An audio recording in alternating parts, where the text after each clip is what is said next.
தமிழ் திரைப்பட உலகில் பரபரப்பாக பேசப்பட்ட ஒரு திரைப்படத்தை பற்றி நான் சொல்கிறேன். பூவே பூச்சூடவா. ஃபாசில் இயக்கிய முதல் தமிழ் திரைப்படம். நதியா கதாநாயகியாக நடித்த படம். இப்போ ஜெயம் ரவிக்கு அம்மாவெல்லாம் நதியா நடித்து அப்படின்னு இருக்குல்ல, இப்போ பார்த்துக்கிட்டு இருக்கீங்களா, அவங்க கதாநாயகியாக நடித்த படம் பூவே பூச்சூடவா. படத்தினோட தயாரிப்பாளர் அப்பச்சன் அப்படின்னு சொல்லி நவோதயா அப்பச்சன், மலையாளத்தில் பெரிய ப்ரொடியூசர். அவர் தான் அந்த படத்தை ப்ரொடியூஸ் பண்ணார். அந்த படம் பெரிய லெவலில் பேசப்பட்டுச்சு. அந்த படம் வந்து முதல்ல மலையாளத்தில் எடுத்தாங்க. மலையாளத்தில் எடுக்கப்பட்டு அதில் வந்து நதியா தான் கதாநாயகி. நதியா கதாநாயகியாக நடித்து மலையாளத்தில் வந்து பெரிய நோக்கு எத்தா தூரத்து கண்ணும் நட்டு அப்படின்னு சொல்லி அந்த படத்துக்கு பேர். ஃபாசில் தான் டைரக்ட் பண்ணார். ஃபாசில் அதுக்கு முன்னாடி மஞ்சள் விரிஞ்ச பூக்கள் அப்படின்னு மலையாளத்தில் ஒரு பெரிய படத்தை பண்ணி பெரிய சூப்பர் ஹிட் ஆகி அதுக்கடுத்து ஃபாசிலுடைய 2வது படம் அந்த படம் நோக்கு எத்தா தூரத்து கண்ணும் நட்டு. அதில் நதியா கதாநாயகியாக நடித்து கேரளாவில் பெரிய லெவலில் பேசப்பட்ட படம், பெரிய ஹிட் மூவி.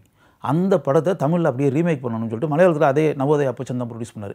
அந்த பேனரே தமிழ்நாட்டிலையும் வந்து படத்தை பண்ணணும் அப்படின்னு சொல்லிட்டு அதில் உள்ள தலையிட்டு அதில் வந்து ஃபாசில் வந்து தமிழில் முதல் முறையாக காலடி எடுத்து வைத்தார். இளையராஜா மியூசிக் பண்ணார். அதில் வந்து என்னென்னா ஒரு நாவல்ட்டியான ஒரு விஷயம் அப்படின்னா, இப்போ நீங்கள் படம் இப்போ படங்கள் ஓடும்போது ஒன்றும் இல்லாமல்லாம் படம் ஓடாது. படத்தில் அப்படியே மாமூலாக ஒரு புகழ்பெற்ற கதாநாயகனும் புகழ்பெற்ற கதாநாயகியும் அப்படியே இருந்தாச்சுன்னா படம் ஓடிடும் அப்படின்றதெல்லாம் கிடையவே கிடையாது. டிஃப்ரெண்ட்டாக நம்ம ஏதாவது பண்ணோம்னா படம் டெஃபினட்டாக ஓடும். அதுக்கு உதாரணத்துக்கு வேறு எங்கேயும் வேண்டாம், பூவே பூச்சூடவா படமே போதும். அதில் வந்து என்னென்னா கதை அப்படின்னு பார்த்தீங்கன்னா, ஒரு பாட்டிக்கும் பேத்திக்கும் இடையில் இருக்கக்கூடிய ஆழமான அன்பு பாசம், இதுதான் கதை. இப்போ நீங்கள் கேளுங்க, ஒரு பாட்டிக்கும் பேத்திக்கும் இடையில் இருக்கக்கூடிய அன்பு பாசத்தை வச்சு படத்தை எடுத்தால் படம் ஓடும் அப்படின்ற மாதிரி நீங்கள் நம்புவீங்களா? உங்களால் சிரிப்பீங்க, நீங்கள் கிண்டல் கேள்வி பண்ணி சிரிப்பீங்க. ஏன்னா அது பாட்டிக்கும் பேத்திக்கும் இடையில கூட அன்பு வச்சு பாசத்தை வச்சு ஒரு படத்தை எடுத்தால் படம் ஓடுமா? இதெல்லாம் யார் பார்ப்பாங்க அப்படின்னு தானே சொல்லுவீங்க. அந்த படம் 200 நாள் ஓடி இருக்குது. அதில் தான் நீங்கள் தெரிஞ்சுக்கணும், ஒரு பாட்டிக்கும் பேத்திக்கும் இடையில் இருக்கக்கூடிய அன்பு பாசத்தை மையமாக வைத்து எடுக்கப்பட்ட படம் தான் பூவே பூச்சூடவா. அந்த பாட்டி கதாபாத்திரத்தில் நீண்ட இடைவெளிக்கு பிறகு நடித்தவர் பத்மினி. சிவாஜி சார் படங்கள் எல்லாம் கதாநாயகியாக நடித்த பத்மினி இருக்காங்களே, அவங்க வந்து பல ஆண்டுகள் படங்களையே நடிக்கலை. பத்மினியை புத்திசாலித்தனமாக அந்த பாட்டி ரோலில் பத்மினியை நடிக்க வச்சுருந்தாங்க. அந்த பேத்தி கதாபாத்திரத்தில் நடித்தவர் நதியா மொய்து. நதியா அதில் நடித்தாங்க. அந்த படம் வந்து தமிழில் எடுக்கப்பட்டுச்சு. எடுக்கப்பட்ட பிறகு எனக்கு தெரியும், ஏன்னா நான் மலையாள படம்லாம் நிறைய பார்த்துக்கிட்டு இருக்காங்கன்றதுனால, அதேமாதிரி மலையாள பத்திரிகைகள்லாம் நிறைய படிச்சுக்கிட்டு இருக்கிறதுனால, மலையாள இலக்கியங்கள்லாம் நான் மொழிபெயர்த்துக்கிட்டு இருக்கிறதுனால எனக்கு நல்லா தெரியும் இது கேரளாவில் பெரிய சூப்பர் ஹிட் ஃபில்மு. அப்படிங்கும்போது ஃபாசிலே டைரக்ட் பண்ணியிருக்காரு. ஃபாசில் மேலே எனக்கு பெரிய மரியாதை. ஏன்னா மஞ்சள் விரிஞ்ச பூக்கள் படம்லாம் நான் பார்த்துருக்கேன். அவர் ஒரு பெஸ்ட் டெக்னீஷியன், அருமையான டெக்னீஷியன், கேரளா ஸ்டேட் அவார்டில் வாங்கினவர். அப்படி வரும்போது எனக்கு அவர் மேலே பெரிய மரியாதை.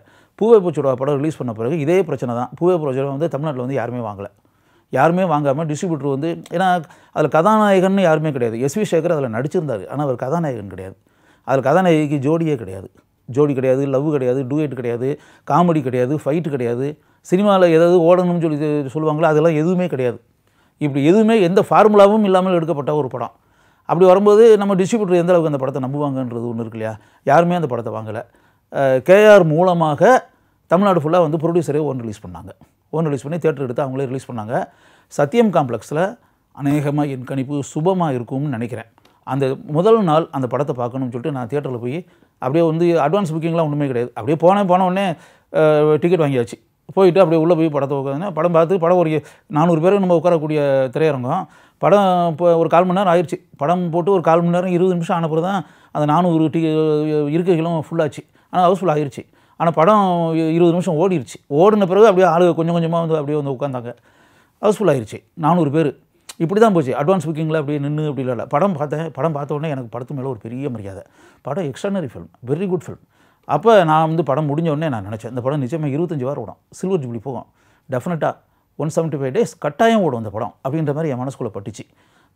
அதுக்கு பிறகு நான் சந்தோஷப்படக்கூடிய ஒரு விஷயம் என்னென்னா, முதல் நாள் நான் போன உடனே அப்படியே காசை கொடுத்து அப்படியே டிக்கெட் வாங்கிட்டு போய் உள்ளே போய் உட்காந்தேன்ல, 4 நாள் கழிச்சு பார்த்தா ரோடு ஃபுல்லாக கியூ. அட்வான்ஸ் புக்கிங்கே இந்த படத்துக்கு அப்படியே கியூ நிற்கிறாங்க. ரோடு ஃபுல்லாக ஆளுங்க நின்று படம் வந்து அந்த தியேட்டரில் 200 நாள் ஓடிச்சு பூவே பூச்சூடவா. அதுக்கு பிறகு இன்னும் சொல்லப்போனால் ஒரு விஷயம் என்னென்னா, அந்த படத்தை பார்க்காதவங்களே அந்த காலகட்டத்தில் பார்க்காதவங்களே கிடையாது. நானே அந்த படத்தை 10 தடவை பார்த்துருப்பேன், பூவே பூச்சூடவா. அப்படியே படம் முடிஞ்சு வெளியே வரும்போது இந்த படம் எப்படி அப்படின்னு சொன்னோம்னா, எல்லாருமே கண்கள் கலங்க, கண்களில் கண்ணீர் கசிய அப்படி தான் எந்திரிச்சு வரணும். படம் முடிஞ்சு ரொம்ப நேரம் வர நம்ம ஒன்றுமே பேச முடியாது. அந்தளவுக்கு மிக அருமையான ஒரு படத்தை வந்து எடுத்துருந்தாரு. இப்போ மாடர்ன் காஸ்டியூம்ஸ்லாம் இப்போ இருக்கு இல்லையா, இப்போ சுடிதார்லாம் போட்டு சல்வார் கமீஸ் இந்த மாதிரி மேட்டர்கள்லாம் இருக்கு இல்லையா, அப்போ தமிழ்நாட்டில் வந்து கொஞ்சம் அது இவ்வளோ அளவுக்கு பாப்புலராக இல்லை. பாப்பல இந்த பொண்ணு வந்து ஷீஸ் ஃப்ரம் மும்பையில் வளர்ந்த பொண்ணு இல்லையா நதியா. அதனால் அதுக்கு முன்னாடி வந்திருக்காங்க நம்ம தமிழ் படத்து கதாநாயகி கூட அப்படியே போட்டு வருவாங்க. போட்டு வந்தால் கூட அது அந்தளவுக்கு நம்ம இன்னும் ஒரு ரசிக்க முடியாது, ஒரு அன்நேச்சுரலாக இருக்கும். இப்போ ஸ்ரீதேவி, ஸ்ரீபிரியா, ராதிகா இவங்கெல்லாம் கூட அவங்களுடைய ஒரு பெரிய உடம்பு, அதில் வந்து அப்படியே அவங்க சுடிதார்லாம் போட்டுட்டு வந்து அப்படின்னு வரதை விட நதியாவுக்கு அந்த சின்ன உருவம், அந்த சின்ன உருவத்துக்கு அந்த மேட்சிங்காக இருந்துச்சு நதியா போட்டு வந்த அந்த சுடிதார்லாம். அதுக்கு பிறகு அந்த படத்திற்கு பிறகு என் கணிப்பு தமிழ்நாட்டில் வந்து பொதுவாகவே சுடிதார் வந்து எல்லாருமே இளம்பெண்கள் எல்லாருமே சுடிதார் போட்டு அப்படின்ற மாதிரி ஒரு ட்ரெண்ட் வந்து நதியா அதில் நடித்த பிறகு தான், பூவே பூச்சுடவா படத்துக்கு பிறகு தான் அப்படின்ற மாதிரி நான் மனசுக்குள்ளே நினைக்கிறேன். அப்போ இதிலேருந்து நம்ம தெரிஞ்சுக்கிற வேண்டிய விஷயம் என்னென்னா, அதாவது இன்றைக்கி இருக்க இளம் தலைமுறை இயக்குநர்கள், தயாரிப்பாளர்கள் எல்லோரும் கூட அதாவது மாமூல் ட்ராக் அப்படின்றோம்ல, ஏற்கனவே பண்ணிக்கிட்டு இருக்க மேட்டர்களையே மாமூலான அரைச்ச மாவு அரைக்கிறது அப்படின்றோம்ல, அந்த பேட்டர்னில் பண்ணோம்னா நீங்கள் அரைச்ச மாவு தான் அரைச்சிக்கிட்டே தான் இருக்கணும். அதில் உங்களுக்கு பேரு புகழ் ஒன்றுமே கிடைக்காது. இதை தாண்டி தமிழ்நாட்டில் இப்போ வந்து படம் எடுக்கிறோம் அப்படின்னா வித்தியாசமாக ஏதாவது முயற்சி பண்ணோம் அப்படின்னா மக்கள் எப்போவுமே அதுக்கு வந்து பெரிய லெவலில் ஆதரவு கொடுப்பாங்க. இப்போ திருவான்மியூரில் வந்து ஜெயந்தின்னு ஒரு தியேட்டர் இருக்குது. அதில் வந்து தியேட்டரில் நீங்கள் யூஸ்வலாக பார்த்தீங்கன்னா படம் இன்றைக்கி வந்து அப்போ ஷிஃப்டிங் தியேட்டர்னுவாங்க. அப்போ அப்படின்னா ஷிஃப்டிங் அப்படின்னா சிட்டியில் எல்லாம் ஓடி முடித்த பிறகு அந்த தியேட்டருக்கு வரும். வந்தாச்சுன்னா ஒரு 1 வீக் ஓடும். இப்போ இந்த வாரம் இப்போ போட்டோம்னா அடுத்த வெள்ளிக்கிழமை வேறு படம் மாற்றிடுவாங்க. ரொம்ப பெரிய லெவலில் பேசப்படுற படமாக இருந்ததுன்னா 2 வீக்ஸ் கூட போகும். ஆனால் அந்த ஷிஃப்டிங் சென்னை நகரத்துக்குள்ளே ஓடி, அப்போ திருவான்மியூர்ன்றதெல்லாம் கொஞ்சம் அவுட்டராக இருந்துச்சு அந்த டைமில். அங்கே வந்து 5 வாரம் ஓடிச்சு, 5 வீக்ஸ். எனக்கு தெரிஞ்சு திருவான்மியூரில் ஒரு படம் வந்து அப்படியே அட்லீஸ்ட் வந்து ஒரு ஷிஃப்டிங் மூவி ஒரு நகரத்தில் வந்து எடுக்கப்பட்ட ஒரு படம் 5 வாரம் தொடர்ந்து அப்படின்ற ஒரு மேட்டர் இருக்குல்ல, அது நான் வந்து பார்க்காத ஒன்று. அப்போ எந்த அளவுக்கு மக்களுடைய வரவேற்பு, ஆதரவு அந்த படத்துக்கு இருந்துருந்துச்சுன்னா அவ்வளோ பெரிய ஹிட்டாக இருக்கும் அப்படின்னு. இதெல்லாம் வந்து இன்றைக்கி இருக்கிற யங் ஜெனரேஷன் கரெக்டாக புரிஞ்சுக்கிட்டு நீங்கள் வந்து படத்தை இயக்கும் போதும் சரி, தயாரிக்கும் போதும் சரி, ஒரு மாமூலான ஒரு விஷயங்களை எடுக்காமல் வித்தியாசமான ஒரு கதைக்கரு இதெல்லாம் எடுத்து நீங்கள் படத்தை பண்ணிங்கன்னா நிச்சயமாக பெரிய லெவலில் மக்களுடைய வரவேற்பு அதுக்கு கிடைக்கும் அப்படின்றத நீங்கள் தெரிஞ்சுக்கணுன்றதுக்காக இந்த விஷயத்தை நான் சொல்கிறேன்.